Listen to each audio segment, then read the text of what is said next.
Que a paz e a graça do nosso Senhor Jesus esteja sobre nós. Evangelho de Mateus, capítulo 14. Por aquele tempo, o tetrarca Herodes soube da fama de Jesus e disse aos que o serviam: Este é João Batista. Ele ressuscitou dos mortos. Por isso, forças miraculosas operam nele. Porque Herodes, havendo prendido João, o amarrou e pôs na prisão por causa de Herodias, mulher do seu irmão Filipe. Pois João lhe dizia: Você não tem o direito de viver com ela. Embora Herodes quisesse matá-lo, tinha medo do povo, porque consideravam João como profeta. Mas quando chegou o dia do aniversário de Herodes, a filha de Herodias dançou diante de todos e agradou a Herodes. Este prometeu com juramento dar-lhe o que ela pedisse. Então ela, instigada por sua mãe, disse: Dê-me aqui num prato a cabeça de João Batista. O rei ficou triste, mas por causa do juramento e dos que estavam com ele à mesa, ordenou que o pedido fosse atendido. Assim deu ordens para que João fosse decapitado na prisão. A cabeça foi trazida num prato e dada à jovem, que a levou à sua mãe. Então vieram os discípulos de João, levaram o corpo e o sepultaram. Foram depois e anunciaram isso a Jesus. Jesus, ouvindo isto, retirou-se dali num barco para um lugar deserto à parte. Ao saberem disso, as multidões vieram das cidades, seguindo-o por terra, e ao desembarcar, Jesus viu uma grande multidão, compadeceu-se dela e curou os seus enfermos. Ao cair da tarde, os discípulos se aproximaram de Jesus e disseram: Este lugar é deserto, e já é tarde. Mande as multidões embora, para que, indo pelas aldeias, comprem para si o que comer. Jesus, porém, lhes disse: Não precisam ir embora, deem vocês mesmos de comer a eles. Mas eles responderam: Não temos aqui senão 5 pães e 2 peixes. Então Jesus disse: Tragam esses pães e peixes aqui para mim. E tendo mandado que a multidão se assentasse sobre a relva, pegando 5 pães e 2 peixes, erguendo os olhos para o céu, os abençoou. E depois, tendo partido os pães, deu-os aos discípulos. E estes deram às multidões. Todos comeram e se fartaram, e ainda recolheram 12 cestos cheios dos pedaços que sobraram. E os que comeram eram cerca de 5.000 homens, além de mulheres e crianças. Logo a seguir, Jesus fez com que os discípulos entrassem no barco e fossem adiante dele para o outro lado, enquanto ele despedia as multidões. Tendo despedido as multidões, ele subiu ao monte a fim de orar sozinho. Ao cair da tarde, lá estava ele só. Entretanto, o barco já estava longe, a uma boa distância da terra, açoitado pelas ondas, porque o vento era contrário. De madrugada, Jesus foi até onde eles estavam, andando sobre o mar. Os discípulos, porém, vendo andar sobre o mar, ficaram apavorados e gritaram: É um fantasma! E tomados de medo, gritaram. Mas Jesus imediatamente lhes disse: Coragem, sou eu, não tenham medo. Então Pedro disse: Se é o Senhor mesmo, mande que eu vá até aí, andando sobre as águas. Jesus disse: Venha. E Pedro, descendo do barco, andou sobre as águas e foi até Jesus. Reparando, porém, na força do vento, teve medo e, começando a afundar, gritou: Salve-me, Senhor! E prontamente Jesus, estendendo a mão, o segurou e disse: Homem de pequena fé, por que você duvidou? Subindo ambos para o barco, o vento cessou. E os que estavam no barco o adoraram, dizendo: Verdadeiramente o Senhor é o Filho de Deus. Estando já no outro lado, chegaram à terra de Genezaré. Quando as pessoas daquela terra o reconheceram, mandaram avisar a todos aqueles arredores e lhe trouxeram todos os enfermos e pediu-lhe que ao menos pudessem tocar na borda da sua roupa.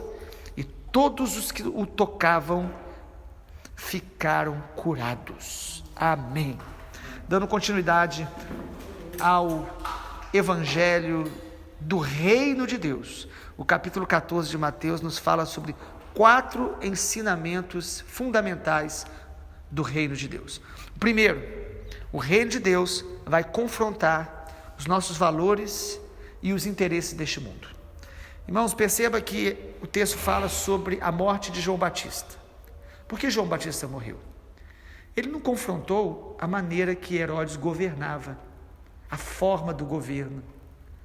Muitas pessoas hoje debatendo e perdendo muito tempo, e às vezes colocando muito do coração nos seus argumentos acerca de política, se metendo em confusão e dizendo que até são perseguidos porque estão confrontando algumas questões da política. Sabe, irmãos, é interessante que o João Batista confrontou a vida moral de Herodes. Confrontou porque ele estava com a esposa do irmão dele. Casamento é para sempre, é até que a morte os separe. Mas Herodes, como muitos hoje, quantos Herodes hoje, acham que pode simplesmente pegar e casar com uma mulher que estava casada com o seu irmão. O texto diz isso. E João Batista disse: esta mulher que você está casada, ela é esposa do seu irmão. O reino de Deus vai confrontar os nossos valores e interesses. O mundo está cada dia pior e vai piorar. Nós nos assustamos todos os dias. E o pior é quando nós, que somos da casa de Deus e conhecemos a palavra, começamos a achar normal o que a Bíblia diz, que levou um profeta a perder a cabeça. Nós não queremos mais confrontar o pecado, mas o reino de Deus confronta. A palavra de Deus confronta. E nós não podemos nem concordar e nem ser conivente. O texto é muito claro. O texto diz que quando Herodes ficou sabendo da fama de Jesus, é interessante, versículo 1, e Herodes na Bíblia, irmãos, não é só um homem, mas é um título. Você vai ver várias vezes, vários Herodes do Evangelho até Atos. Ele achava que Jesus era João Batista que tinha ressuscitado dos mortos. Por quê? Por causa da culpa. Ele estava com medo. Ele dizia: eu matei esse homem, e agora tem um aí, um pouco parecido com ele, talvez, era primo de Jesus, o João Batista, e ele estava com medo. E é interessante, porque a Bíblia diz que Herodes gostava até de ouvir João Batista. Lá no Evangelho de Marcos, no capítulo 6, diz isso. Ele gostava, mas ficava assustado, e ao mesmo tempo gostava, mas ele não tinha coragem de abandonar o pecado e de se converter ao Evangelho do Reino. Irmãos, o Evangelho do Reino vai confrontar os nossos valores e os interesses deste mundo. O que João Batista estava confrontando na vida de Herodes? Fidelidade no casamento. Ele estava sendo adúltero, ele estava sendo alguém que desonrava a palavra de Deus. E é interessante porque no versículo número 4 diz que João dizia a ele: você não tem o direito de viver com ela. E quem odiou João Batista foi justamente esta mulher que casou com Herodes de forma ilícita, contrariando a palavra de Deus. É impressionante que na Bíblia até os povos que não eram convertidos ao Senhor, eles honravam a questão da aliança, casamento. Casamento é honrado até entre familiares ou entre povos que honram a família, mas o mundo está cada dia caminhando para o caos moral. O reino de Deus vai confrontar os valores e interesses deste mundo. Em segundo lugar, nós percebemos aqui na leitura de Mateus 14, que o reino de Deus vai nos chamar a ter compaixão dos que estão famintos ao nosso redor. É interessante perceber o detalhe do versículo 13. Jesus, ouvindo isto, retirou-se num barco para um lugar deserto. Ouvindo o quê? Quando Jesus ouviu que mataram o seu primo, o profeta João Batista. Ele se entristeceu, ele foi para um lugar. Jesus, ele é Deus, se fez homem, e como homem, ele se entristecia.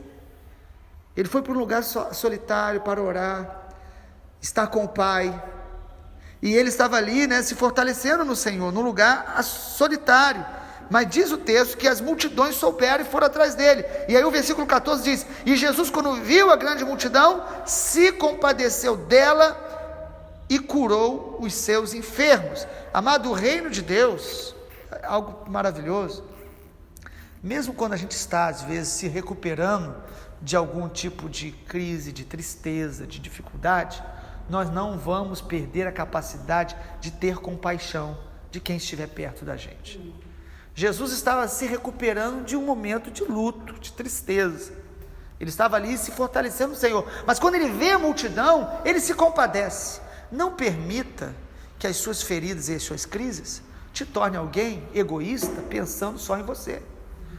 O reino de Deus nos leva além das nossas próprias necessidades. Nós vamos olhar as pessoas, vamos nos compadecer dela, nós vamos querer abençoar as pessoas, servir as pessoas, edificar as pessoas, mesmo nas nossas lutas, tristezas, dificuldades. Porque, irmãos, às vezes a gente começa a alimentar as feridas do nosso coração e usar como justificativa que não podemos fazer nada ainda, não podemos servir a outros, nós precisamos primeiro estar bem curados. Deus nos cura enquanto a gente serve. E às vezes quando a gente abençoa outros, é uma maneira que Deus usa para estar nos fortalecendo, nos curando. Você sabe quando que Deus reverteu a vida de Jó e deu a ele tudo em dobro? Não foi quando alguém estava orando por ele, foi quando ele estava orando pelos outros. Foi quando ele estava orando por aqueles que, de alguma forma, feriram, o incomodaram, tinham falado coisas ruins dele. Às vezes é quando você começa a orar por outros, socorrer a outros, pensar em outros, que Deus vai curando a sua alma, renovando as suas forças, curando as suas emoções. Irmãos, isso é um princípio bíblico tremendo. Você quer ser curado por Deus? Pense em outras pessoas que muitas vezes estão mais feridas, mais necessitadas do que você, por mais que a sua situação seja difícil. É um princípio que funciona de maneira poderosa, mas precisa praticar. Saber isso não resolve nada, mas praticar isso é maravilhoso. O que Jesus faz quando ele vê a multidão? Versículo de número 14, a multidão estava enferma, ele se compadece e cura. Depois ele vê que a multidão está com fome. No versículo de número 15, os discípulos falaram: Jesus, está tarde, manda essa multidão embora, para que eles comprem e comam no caminho. Os discípulos já estavam preocupados, essa multidão toda aqui, e Jesus fala algo tremendo que tem a ver com o reino. Não precisam ir embora, deem vocês mesmos de comer a ela.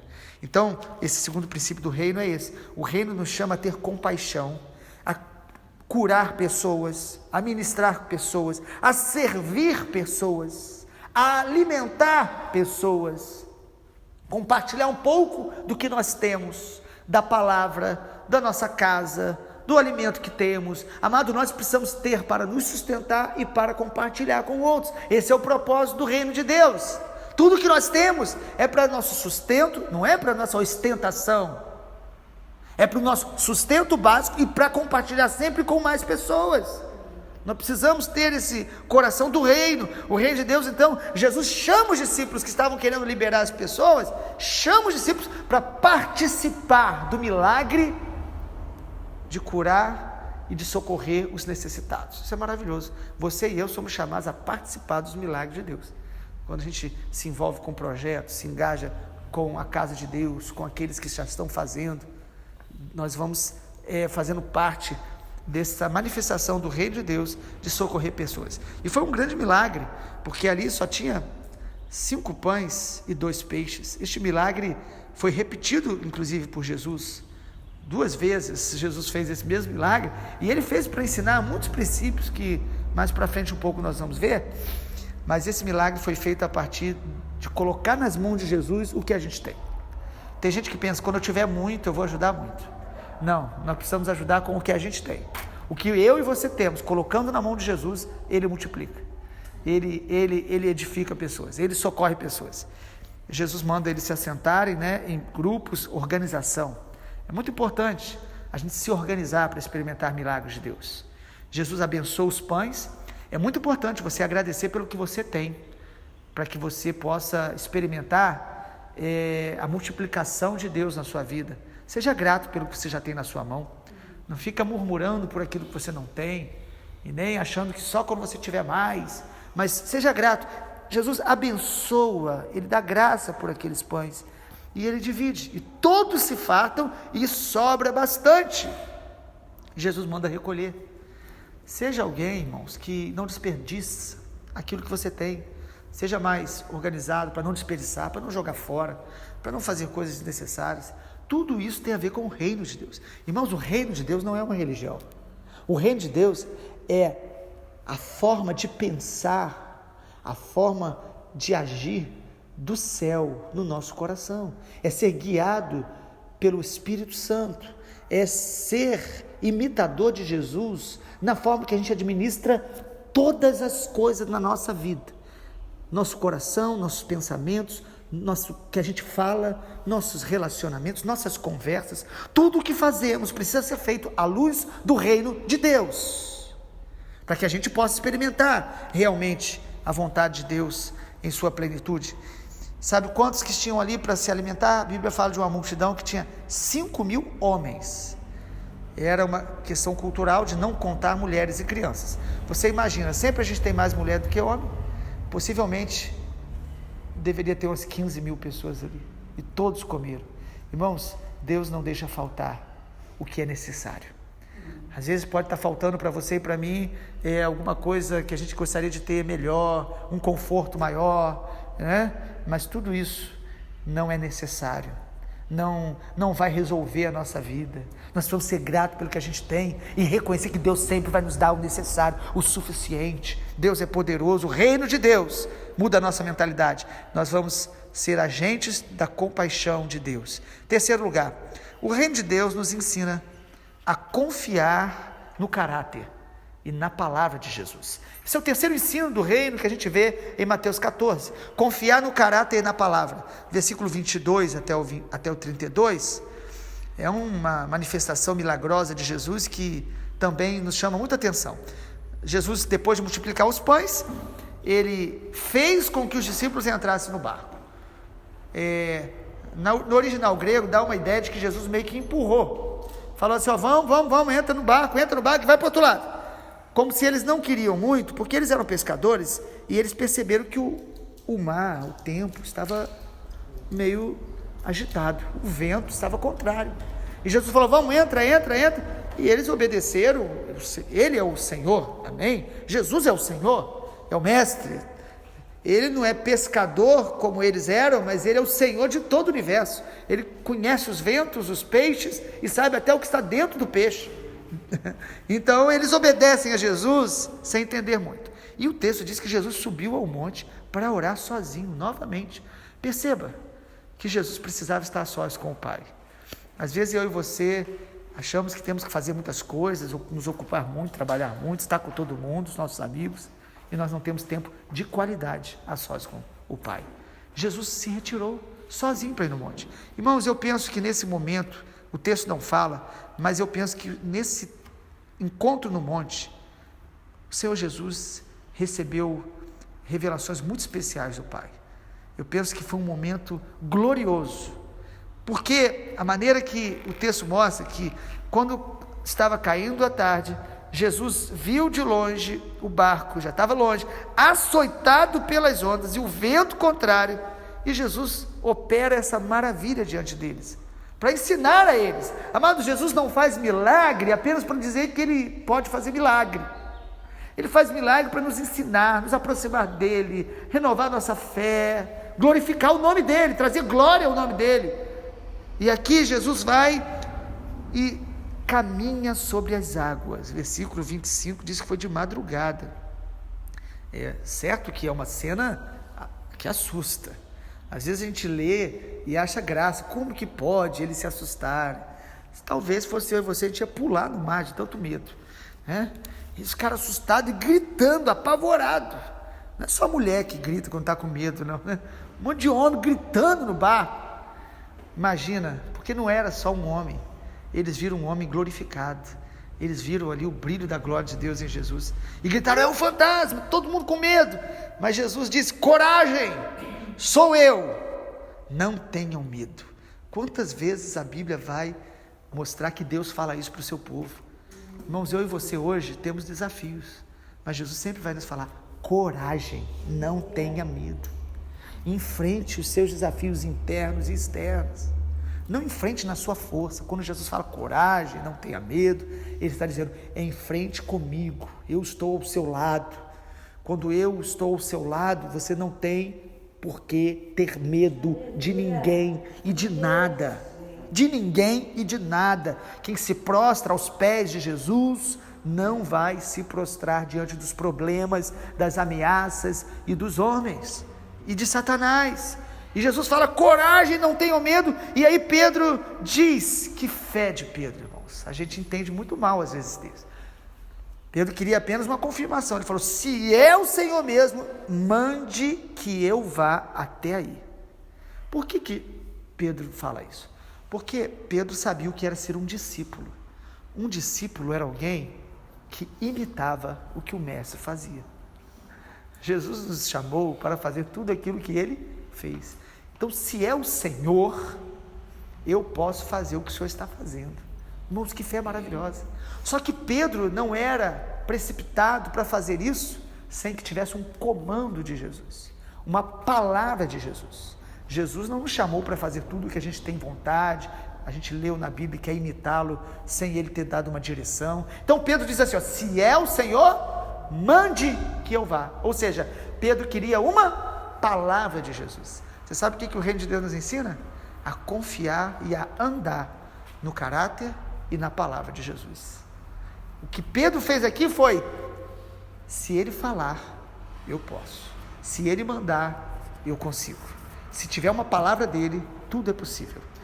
Quando há uma palavra de Jesus, nada é impossível. O sobrenatural acontece. A força da gravidade espiritual não vai nos afundar diante dos mares da vida se nós caminharmos debaixo da palavra de Jesus. A palavra de Jesus, ela pavimenta um caminho sobrenatural através do qual nós vamos andar. Irmãos, quando Jesus falou: venha, foi o que diz no versículo 29, Pedro desceu do barco rapidamente e andou sobre as águas e foi até Jesus. Ele caminhou sobre as águas, ele viu o milagre, ele caminhou sobre a palavra de Jesus, sobre a verdade de Jesus. Porém, no meio do caminho, o que aconteceu com Pedro é o que acontece conosco. Ele começou a reparar a força do vento. Amados, às vezes nós estamos caminhando, estamos fazendo o que Deus está mandando, mas quando a gente começa a reparar nos ventos, nas críticas, na opinião alheia, nos problemas da vida, nós começamos a afundar na fé, nós começamos a perder a força, e aí nós vamos perdendo essa conexão com o sobrenatural de Deus, e vamos andando no natural. Se nós andarmos no natural, afundaremos, mas se nós andarmos pela fé, nós vamos prevalecer sobre os ventos da vida. E aí, o que é tremendo é que Pedro não afundou totalmente. Quando ele começou a afundar, ele gritou: salva-me, Senhor. Há uma expressão no hebraico que significa isso: Hosana, salva-me, ajuda-me. Irmãos, isso mostra que quando nossa fé falha, o amor e a graça de Deus vão nos colocar de pé novamente. Quando você e eu percebemos uma falha em nossa fé, basta clamarmos novamente, reconhecer e clamar: Senhor, me ajuda, me fortalece, que a graça e o amor dele nos levantam. Jesus tomou ele pelas mãos. Jesus repreende no sentido de dizer: homem de pequena fé, porque você duvidou, mostrando qual foi a falha de Pedro, mas Jesus segura, e eles juntos sobem ao barco. Ou seja, Pedro não voltou nadando, Pedro voltou andando com Jesus novamente, e os que estavam ali adoraram a Jesus. E em último lugar, o reino de Deus nos ensina a trazer todas as pessoas até Jesus. O versículo 34 até o 36, concluindo o capítulo 14, diz aí que quando Jesus chegou do outro lado, em Genezaré, as pessoas sabiam que ele estava ali e trouxeram todos os enfermos, todos, e pediam que pudesse tocar na borda da sua roupa. Todos que o tocavam ficavam curados. Sabe o que a gente aprende aqui, irmãos? Nós precisamos trazer as pessoas até os pés de Jesus. Não é só trazer na igreja, não é só convidar, falar, e às vezes convidar de maneira assim até: vem na igreja, vem comigo. Não, é trazer aos pés de Jesus, é chamar a pessoa para orar com a gente, é convidar a pessoa e ministrar ao coração dela, é trazer a ela a palavra da fé para que elas tenham um encontro com Jesus e toquem em Jesus e sejam tocadas por Jesus. O reino de Deus nos inspira e nos motiva a trazer as pessoas até Jesus. Todos os dias nós devemos estar trazendo as pessoas até Jesus, nas nossas conversas, nas nossas prioridades, nos nossos encontros. Nós precisamos estar trazendo as pessoas até Jesus e nós estarmos ali com essas pessoas, para que Jesus as cure, para que Jesus restaure vidas, a fé. Às vezes pessoas que são enfermas na alma, enfermas na fé, enfermas até na doutrina, pessoas que estão enfermas nos relacionamentos, na família. Nós precisamos trazer as pessoas até Jesus. Foi isso que aconteceu nesse final do capítulo 14. Vamos orar? Pai, obrigado, porque a tua palavra é a palavra do reino. Nós temos o teu reino dentro de nós, o teu governo. Eu oro, Pai, para que essa realidade, essas verdades possam ser claras, serem claras no nosso coração, serem claras no nosso estilo de vida. Espírito Santo, nos ajuda a praticar as verdades do reino de Deus e a perceber quando nós estamos fora dela, em qualquer dimensão da nossa existência. Senhor, venha o teu reino, que todas as nossas células, o nosso espírito, a nossa alma, o nosso corpo, a nossa mente sejam tomados pelas verdades do teu reino. Assim seja, em nome de Jesus nós te pedimos. Amém, Senhor.